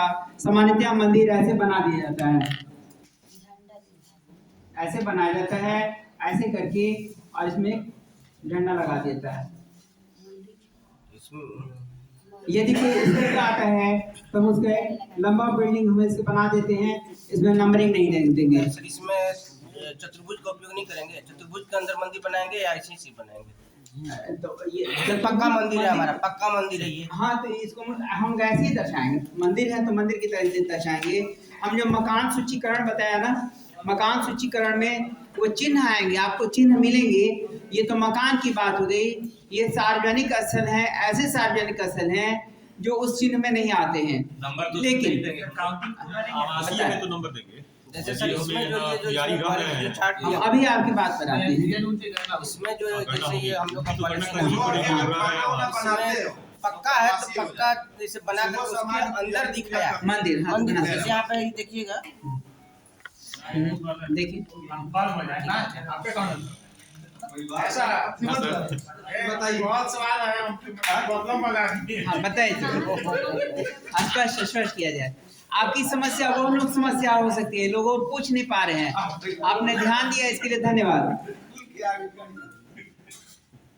स्कूल में सर प्रॉब्लम क्रिएटर के नाम से जाने जाते हैं। नहीं तो सौभाग्य की बात है। यहाँ पता नहीं किस नाम से जाने जाएंगे। सब सवाल किए। हाँ, हम अभी आते हैं, उनका उत्तर में नहीं दिया। बहुत सवाल। हाँ जो मकान दिखाएगा भवन, हाँ पहला भवन हो गया जिसमें एक ही आदमी रहा तो 1 नंबर दिया गया। नीचे है तो दूसरा भवन हो गया और उसमें 2 भाग।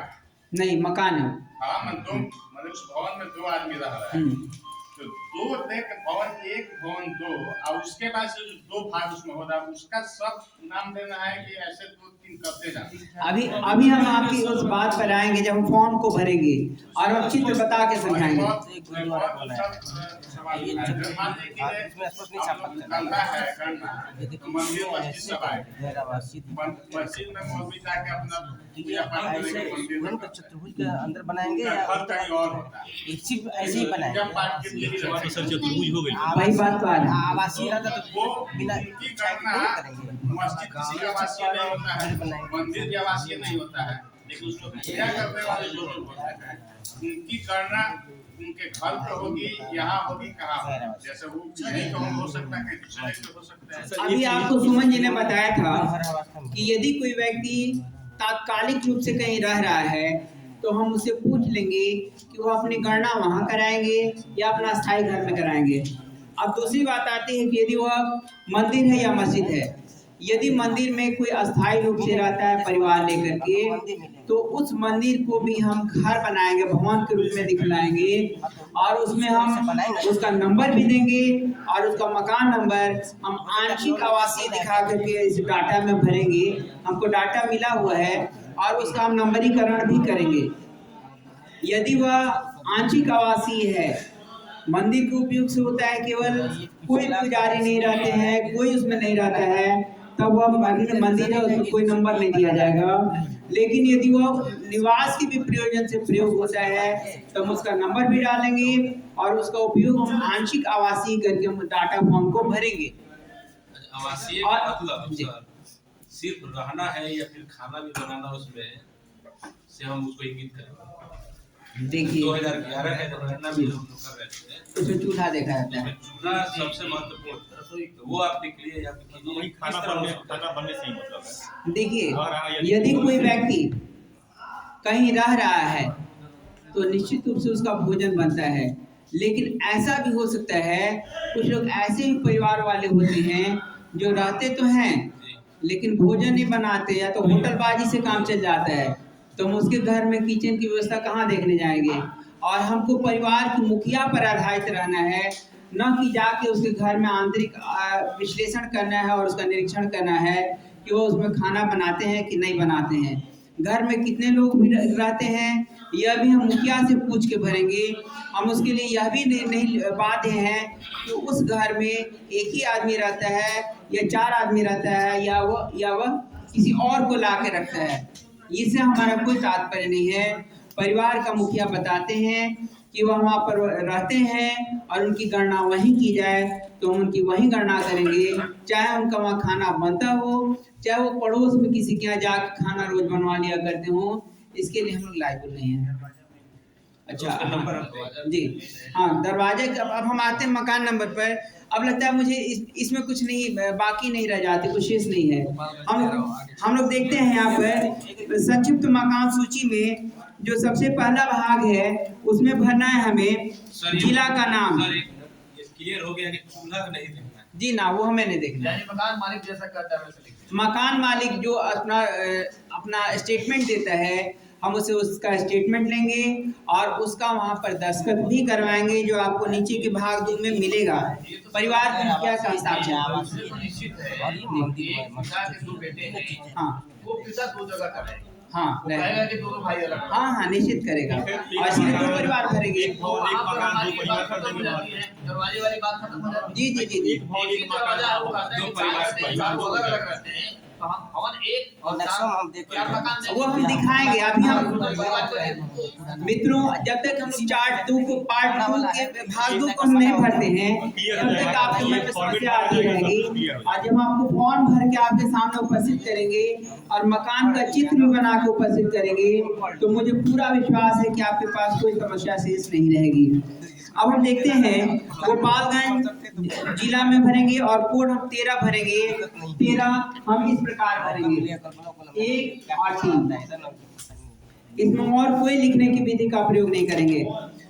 दूसरा है प्रखंड या नगर निकाय का नाम। तो हम सभी लोग हथुआ के क्षेत्र में काम कर रहे हैं, हथुआ नगर क्षेत्र के, तो हम लिखेंगे हथुआ जी। और 019 भरेंगे हम इसमें 019 इसका कोड होगा 01 और 9 ऐसे भरेंगे। 9 को हम मोड़ेंगे नहीं, जैसा कि हम अक्सर अपने आदत में मोड़ दिया करते हैं। आप देखेंगे पीछे जो प्रारूप दिया गया है, हम यदि इसको 9 को ऐसे लिखेंगे तो ये गलत होगा। हमको 9 ऐसे ही लिखना है। और जब हम नगर क्षेत्र की गणना करें हम सभी मित्र, तो यहाँ पर हमको पंचायत का नाम इसमें कुछ नहीं भरना है, उसको हम खाली डैश छोड़ेंगे और कुछ और उसमें भरेंगे नहीं। उसके बाद नेक्स्ट कोटि है वार्ड संख्या। वार्ड संख्या पंचायत नहीं भरेंगे हम लोग नगर क्षेत्र में कार्य करें, हम लोग वार्ड भरेंगे। और वार्ड संख्या आपको दी गई है, वार्ड नंबर दिया गया है, हर प्रगणक को अपने अपने शीट में वार्ड भरेंगे। फिर उसके पश्चात है तो गणना ब्लॉक संख्या। ये अब आपको ध्यान देने की आवश्यकता है जी। वार्ड 1 है तो 1 2 है तो जो है वही भरें जी। आगे आएगा। बाद में वो ब्लॉक में कर दीजिए। अच्छा जैसे मान लीजिए कि आपका वार्ड संख्या में वार्ड है, वार्ड आपका 8 है, तो हम लिखेंगे उसमें, देखिए आप आगे उसको वार्ड के लिए 4 कॉलम बने हुए हैं, 008 हम अंतिम कॉलम में 8 भरेंगे और इसके पहले के सभी क्षेत्रों में सभी बॉक्स में 0 भर देंगे। 008।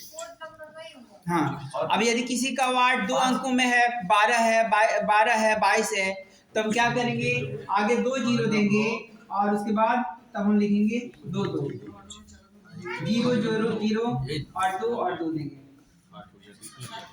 एक ही वार्ड में 4 आदमी है। हाँ बता रहे हैं, आ रहे हैं सर। हम वार्ड तो वही भरेंगे जो हमको वार्ड मिला हुआ है। किसी का 5 1 2 बता रहे हैं सर, आ रहे हैं। वार्ड तो हमारा 5 ही रहेगा। वार्ड 5 1 है, मतलब वार्ड तो हमारा 5 ही है। अब हम देखेंगे इसमें कि आपको जो ईबी बनाया गया है, गणना ब्लॉक भी आप देखेंगे ये भी 4 अंकों का है। अब किसी को मान लीजिए हमारे किसी मित्र को मिला हुआ ये भी 8 का 1, ये भी मिला है 8 का 1, है ना। वही गणना बोलो। गणना हमको जो मिला हुआ ये भी इनोवेटिव क्या है, ब्लॉक। हाँ, इन्यूमरेटर ब्लॉक। यदि हमारा वो गणना ब्लॉक 8 का 1 है तो हम उसमें वार्ड ब्लॉक लिखेंगे, गणना का 8 ही लिखेंगे, यही रहा। और उसके बाद देखिएगा आप ये उप ब्लॉक संख्या दिया गया है, तो उप ब्लॉक में हम देखिए कितने बॉक्स दिए गए हैं, केवल 2। इसमें हम हमारा जो ईबी बनेगा वह 00 होगा, 01 होगा या 02 होगा। अब इनके लिए 8 का 1 है तो हम केवल उप ब्लॉक में क्या लिखेंगे, गणना उप ब्लॉक में 01 लिखेंगे। और जिसको केवल वार्ड नंबर 8 मिला है वो क्या भरेंगे, वो 00 देंगे। जिसका 2 होगा वो 2 लिखेंगे। हाँ, जिसका 2 होगा वो 02 लिखेंगे। हालांकि हम लोग को ट्रेनिंग में बताया गया था कि वो डैश देंगे, लेकिन इसमें दिया गया है जिनका इसमें दिया गया है कि यदि नहीं है कोई वार्ड का ब्रांच नहीं तो 00 लिखेंगे।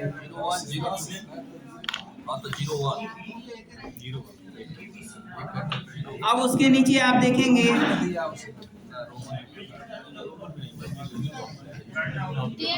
वो तो दूसरा फॉर्मेट है। अब जब अब एक से अधिक फॉर्म आएगा तो उसको हम भरेंगे।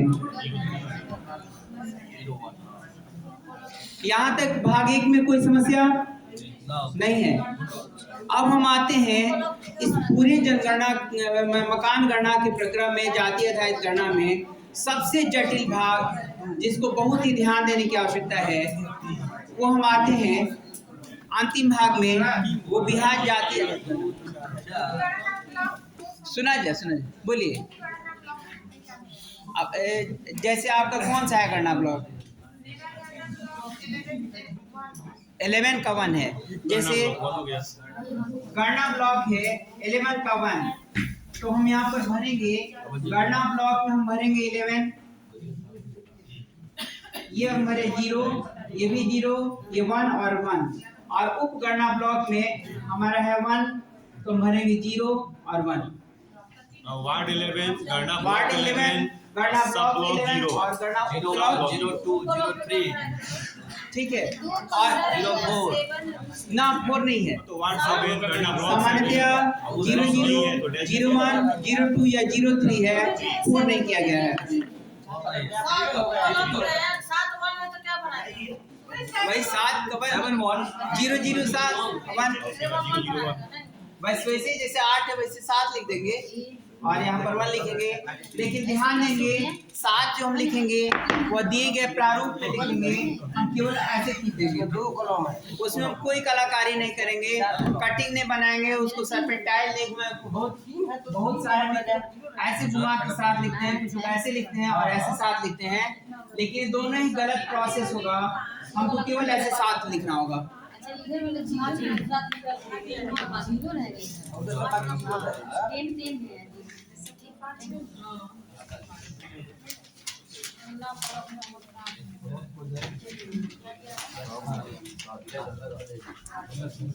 ये अंतिम पत्र मिलेगा यहाँ से, उसमें सब लोकेशन का लोकेशन दिया गया रहेगा, प्रत्येक का लोकेशन, जैसे गणना ब्लॉक क्या है, सब ब्लॉक क्या है, जिला का कोड क्या है, इसको वार्ड का कोड क्या है, बनाइए सबका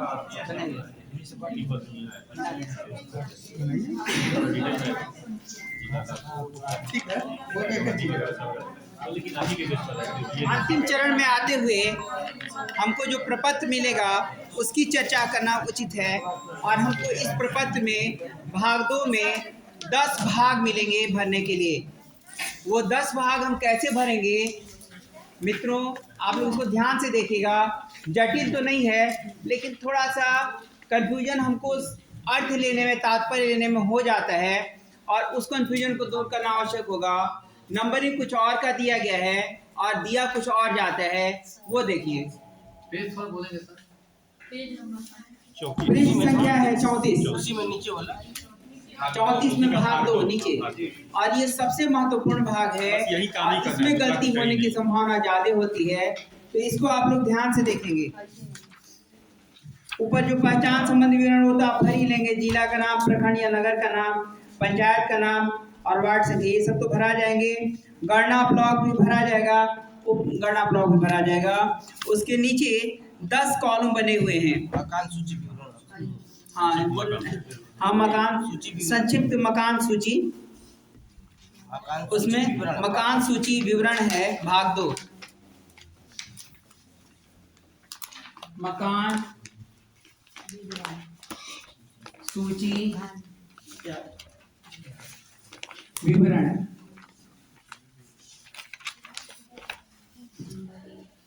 इसमें सबसे पहला नंबर होगा क्रम संख्या।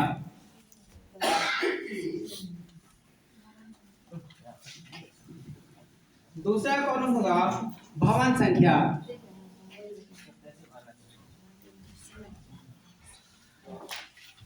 तीसरा कॉलम होगा मकान संख्या।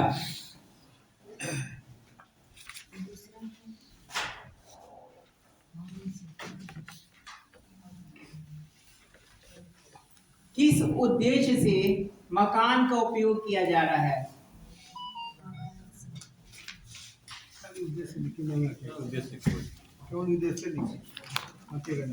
मकान का उपयोग।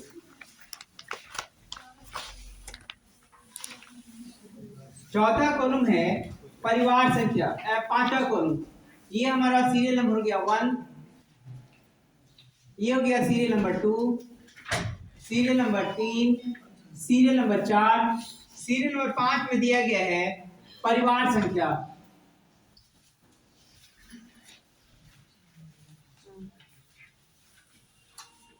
सीरियल नंबर 6 में दिया गया है परिवार के मुखिया का नाम।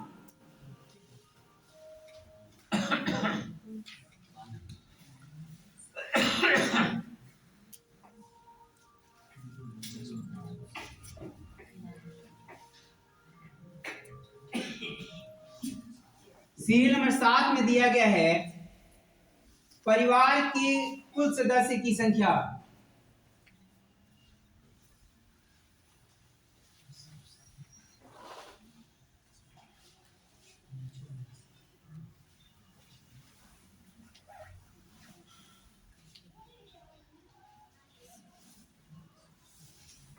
सीरियल नंबर 8 में दिया गया है परिवार का क्रम संख्या।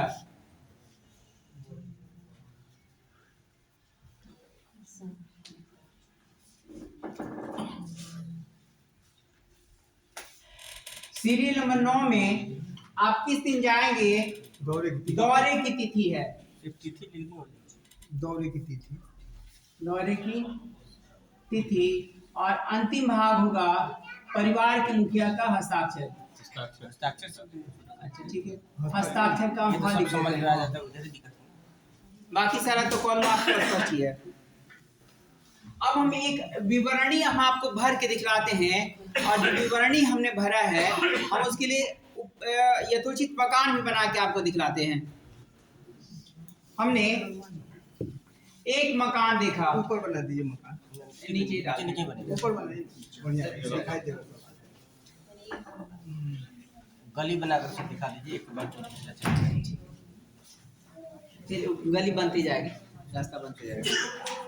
हमने देखा एक मकान के बाहर हम लिखेंगे, मकान का जो दरवाजा होगा उसके पास हम लिखेंगे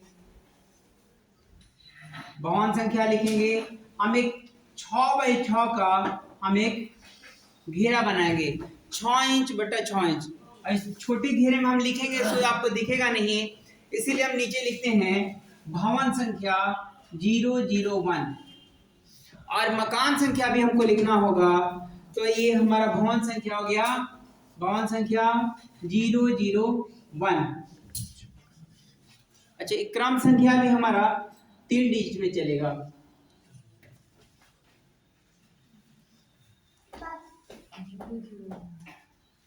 समझ में आ रहा है हम 3 डिजिट क्यों ले रहे हैं? क्योंकि पूरे फॉर्मेट में हमको अधिकतम 140 से 160 घरों का ही दौरा करना है। सामान्यतः उससे ज़्यादा होता भी नहीं है।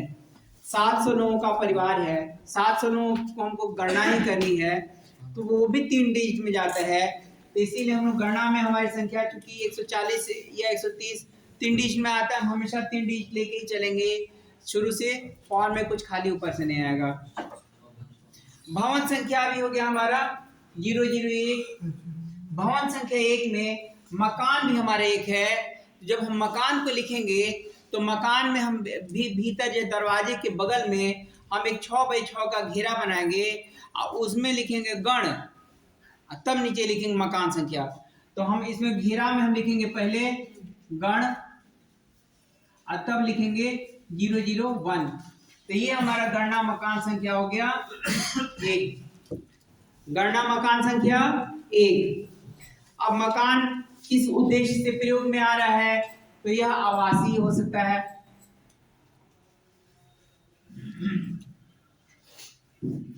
आवासीय मकान है। और फिर हम परिवार में परिवार की संख्या डालेंगे।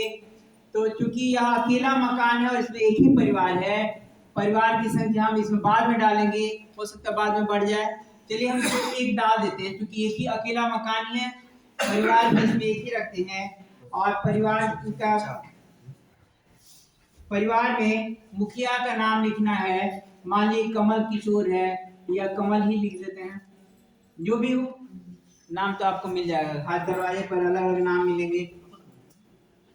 परिवार में 2 लोग रहते हैं, कमल और उनकी पत्नी। हमने सदस्यों की संख्या 2 लिख दी और परिवार का क्रम संख्या हम लिखेंगे 1। हमने 2 गलत लिखा है, 2 हमको ऐसे लिखना है केवल। दूसरे नंबर में हम आते हैं। दूसरा नंबर भी हमारा परिवार हो गया। यह एक ऐसा भवन है जिसमें मकान अलग अलग है।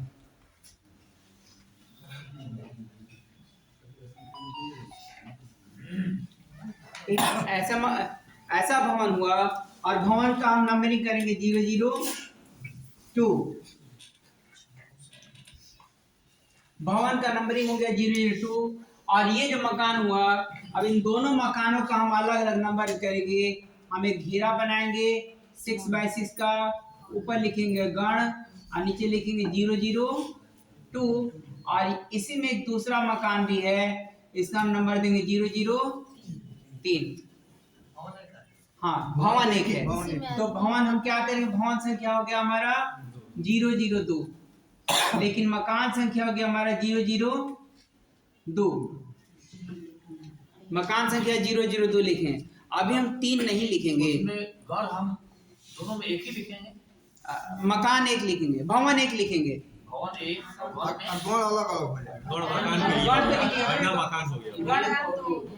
गण हमारी गणना में आएगी, हर मकान में हम गण लिखेंगे। यह हमको हमेशा बताने की जगह नहीं है।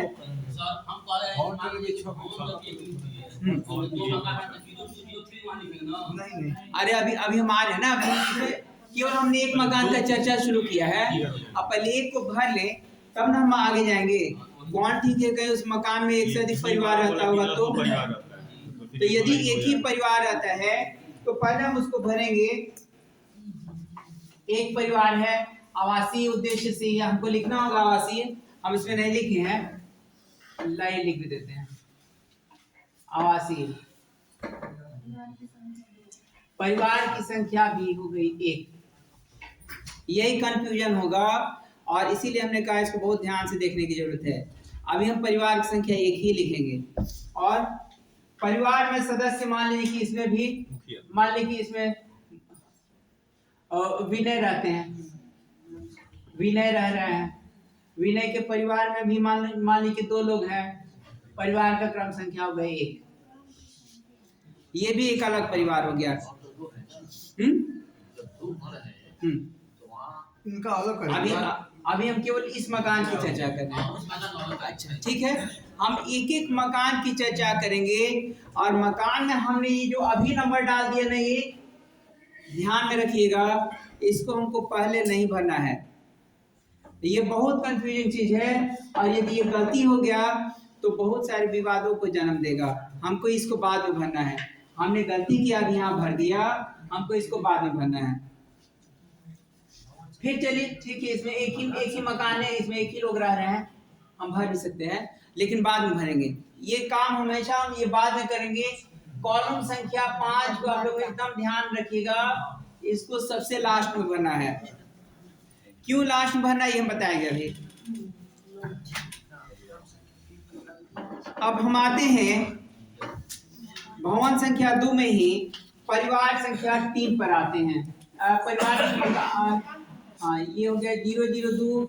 हम यहाँ लिख भी सकते हैं, छोड़ भी सकते हैं, लेकिन चूंकि कोई फॉर्म हमको खाली नहीं छोड़ना है तो हम डैश नहीं देंगे, भवन संख्या डाल देना उचित होगा। और यहाँ पर हम देखते हैं अब जो ये मकान आया, हमारे मित्र कह रहे थे समस्या थी इनको कि इसमें 3 होना चाहिए, हमने यहाँ 3 डाल दिया है। फिर हम इसको भी वही लिखेंगे। अब हम यहाँ पर आपकी ट्रेनिंग की सुविधा के लिए कम लिखना पड़े, हम डैश देते हैं, क्योंकि बहुत डेंस हो जाएगा, घना हो जाएगा, आपको देखने में भी खराब लगेगा। और यहाँ पर हम आते हैं, फिर परिवार की संख्या देते हैं, यहाँ भी हम 1, और इसमें मान लीजिए कि हमने रमेश डाल दिया जो मुखिया है परिवार के, और इनके घर में सदस्यों की संख्या हो गई 6, और परिवार का क्रम भी हो गया 1। दौरे की तिथि हम डालेंगे, जिस डेट को जाएंगे हम डाल देंगे और आगे दस्तखत कराएंगे। चौथा नंबर भवन में आते हैं, तीसरा भवन में आते हैं। जो हमारा तीसरा नंबर भवन है ये कुछ जटिल है।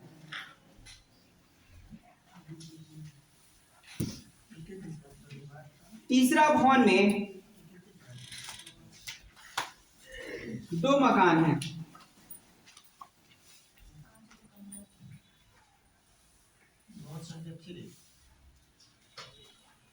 भवन संख्या हो गया 3, 2 मकान हैं।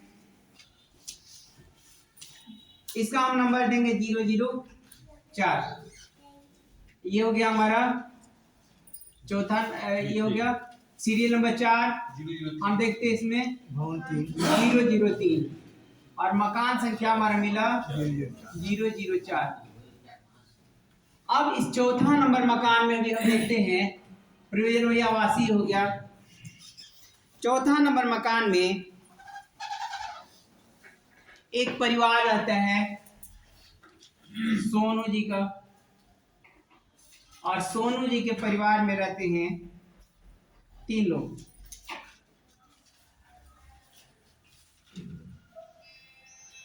तीन लोग रहते हैं। सोनू जी के परिवार को हमने गणना कर लिया, परिवार की क्रम संख्या हमने 1 डाल दी।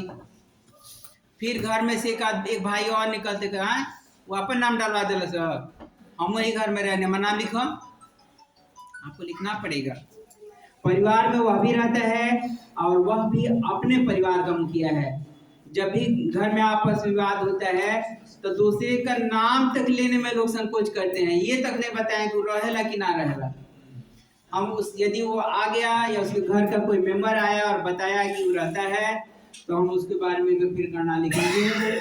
मोनू आया, मोनू ने आकर के बताया कि हम लोग भी इसमें रहते हैं और हमारे परिवार में 4 लोग रहते हैं, 4 लोग रहते हैं। परिवार एक ही है, नहीं घर एक ही जगह बन रहा है, 2 परिवार हैं तो वहाँ एक जगह बन रहा है तो वही आ रहे हैं। अभी हम आपकी बात को दूर करते हैं। हमने देखा मोनू आया, मोनू ने कहा हम भी इसी घर में रहते हैं, पर तब यहाँ पर परिवार का क्रम संख्या हो जाएगा 2। परिवार का क्रम संख्या हो गया 2। अब इस कॉलम को भरना पड़ेगा, ये हम लिखे इसको 003। भवन तो वही है, घर वही है, मकान भी वही है, प्रयोजन भी आवासीय है। अब ये मोनू को हमने लिखा, अभी हमने यहाँ नहीं लिखा है संख्या भी नहीं ना, परिवार संख्या। हमने मोनू को लिख दिया। फिर जब तक आते हैं एक और गोलू जी भी आ जाते हैं 2 मेंबर के साथ। पति पत्नी तो हैं लेकिन अभी बच्चे नहीं हैं, 2 लोग रहते हैं। इनकी भी गणना नहीं होगी, इनकी भी गणना होगी, और इनको भी गणना करके इनका परिवार हम परिवार संख्या देंगे 3। और मुखिया पे डिपेंड करता है कि वो अलग-अलग लिखवाए या हाँ, ये मुखिया पर निर्भर करता है। और मुखिया हो सकता है कि जो लिखवा रहा है अपने बारे में लिखवा दे, बाकियों को नहीं लिखवाया तो हमको उसके बारे में भी लिखना होगा। और हमने यहाँ पर देखा है 3 लोग रहते हैं, संख्या हो गई 3। अब ये तीनों लोगों के परिवार में हम संख्या भरेंगे 3। परिवार की संख्या यहाँ पर इसीलिए कंफ्यूजिंग है और इसीलिए मैंने छोड़ रखा था कि इसको हम बाद में भरेंगे। संख्या अब यहाँ पर डालेंगे 3, और फिर अब इसके पश्चात हम अब इसको भी भरेंगे कॉलम को। ये भी आवासीय प्रयोजन हो गया, मकान नंबर हो गया 4, और भवन संख्या हो गया हमारा पूर्वज 3। 6 परिवारों को हमने देखा। फिर हम इसमें हम ABC हम तीन हमने इंगित कर लिया। अपना चित्र तो हमने लिख ही दिया गण लिख करके हम इसको 4 नंबर मकान नंबर डाल दिए। फिर अगले मकान में हम देखते हैं कि इस मकान में भी 005 में भी 2 परिवार रहता है। एक आदमी यहाँ रहते हैं, एक आदमी यहाँ रहते हैं। मकान का एग्जिट एक ही है, तो मकान नंबर तो एक ही होगा। तब अब हम फिर देखते हैं इसको। अब हम भरते हैं कोटि संख्या 7 में, क्रमांक संख्या 7 में आते हैं। भवन तो हमारा हो गया 3, लेकिन यहाँ मकान नंबर बदल गया। मकान नंबर बदल गया और इस मकान में हमने किसी को नाम डाला। मान लीजिए कि रामू रहते हैं, या मान लीजिए कि रहीम, कोई नाम डालिए। हाँ चलिए, रामू रहते हैं और रामू के परिवार में सदस्यों की संख्या हम डाल देते हैं 3। ये हमारा परिवार संख्या 1 हो जाएगा। फिर हम एक बगल के घर में जाते हैं और उसी परिवार में दूसरे आदमी आते हैं,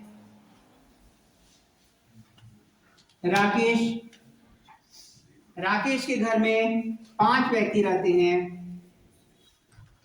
ये उसी घर में उसी मकान में रहते हैं। परिवार का क्रम संख्या यहाँ पर हो गया 2। और अब हम इसी 2 को उठा के इन दोनों में रखेंगे। ये भी हो गया 2, ये भी हो गया 2। परिवार संख्या हो गई 2। एक मकान में कितने लोग रहते हैं? 2 परिवार रहते हैं। तो हमारे 4 इसी 3 नंबर भवन में ही मकान नंबर 5 में 2 परिवार रह रहे हैं। दोनों का हमने विवरण डाल दिया। अब हम फिर अभी इसमें इस कॉलम को भर लेंगे 003 005। ये तो हम भर सकते हैं, लेकिन यही कॉलम हमको बाद में भरना होगा। 8 भरने के बाद। हाँ, जब क्रम संख्या 8 भर लेंगे तब इधर आएंगे। और अब हम देखते हैं और भी मकान है गली में। मान लीजिए यहाँ से घर की सीमा समाप्त हो गई, दूसरी तरफ हम मुड़ रहे हैं। सर रामू और राकेश जो लिखे हैं जी, भवन संख्या 4 होगा। भवन संख्या 5 में ही रह रहे हैं। भवन संख्या तो 3 ही है। भवन संख्या 3 ही है। मकान 2 हो गया। बहुत सारे ऐसे घर मिलेंगे, बहुत घनी डेंस आबादी है उसमें, बहुत घनी आबादी। छोटा सा घर है, बहुत भीतर परिवार रहता है, बहुत लोग रहते हैं। दरवाजा आगे से दिखाई देगा छोटा सा दरवाजा, पीछे से बड़ा हो गया।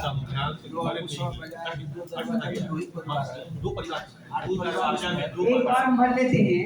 मकान संख्या 4 और 5 पर आते हैं। एक मकान में 4। अब हो गया मकान संख्या 6। यही भरने वाले समझने वाली बात है।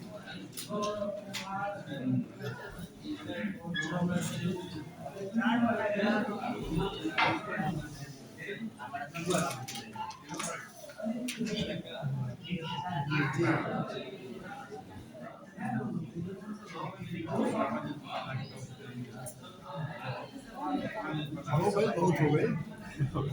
हो गया। अब हमको नहीं लगता आपको समस्या है। इसमें कहीं किसी को समस्या है क्या भैया हमारे मित्र गण यदि कुछ पूछना चाहें? हमने 10वें नंबर मकान का विवरण नहीं बनाया। कहीं कोई शंका?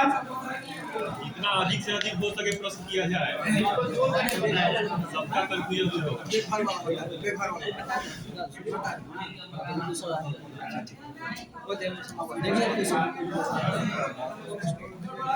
मित्रों,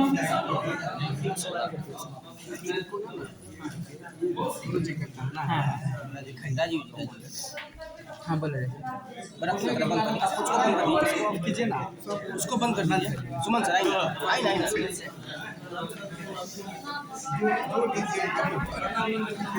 अच्छा देखिए, मंदिर मस्जिद का जो क्वेश्चन पूछे थे, हाँ ये देखिए, इसमें जो गुरुद्वारा दिख रहा है, गुरुद्वारा उसको सब खोल खाने में बना दिया है और गैर आवासीय की तरफ से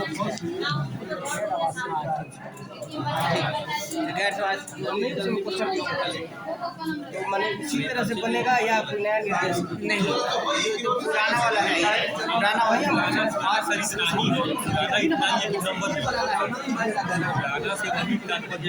देखिए, एक समस्या और आती है।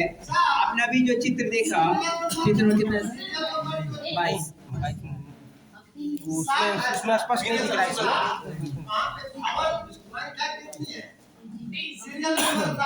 7, क्रम संख्या 7, 3 है। इसके छत के नीचे बताना पड़ेगा। ये छत एक है। मेरे मित्र का पूछना है कि मकान संख्या जो सीरियल नंबर 7 है, सीरियल नंबर 7 में हम देखते हैं कि भरा गया है 5,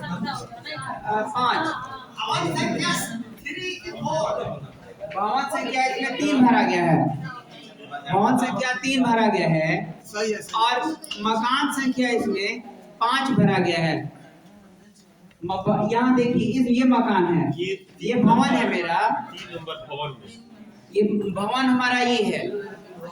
ध्यान देंगे आप लोग, ये भवन एक है आप समझिए। और इस भवन में 2 मकान बने हुए हैं। आप बोलेंगे? ठीक है सर, जैसे सर ने बताया, एक सेकंड, 3 नंबर भवन है, 3 नंबर भवन में 2 मकान है। ये 3 नंबर भवन हो गया।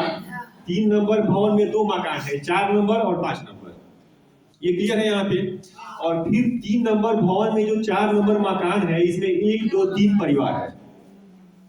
दरवाजा एक परिवार के लिए 1 लाइन, यानी ये कहने का मतलब कि 3 नंबर जो मकान है उसमें बाहर निकलने का 2 दरवाजा है और एक दरवाजा से 3 परिवार निकल रहा है और दूसरे दरवाजे से 2 परिवार निकल रहा है।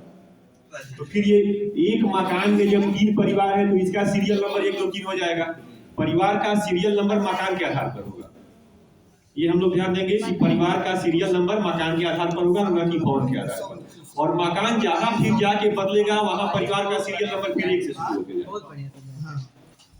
और यहाँ से देखा जाए, जैसे कहा गया कि शुरू से देखा जाए। भवन संख्या 1 से हाँ, कोई उसी का अवगत ठीक ठीक है। भवन संख्या ये भवन संख्या 1 है, मकान संख्या भी 1 है, इसमें मात्र 1 ही परिवार है, तो इसमें तो कोई कंफ्यूजन ही नहीं है।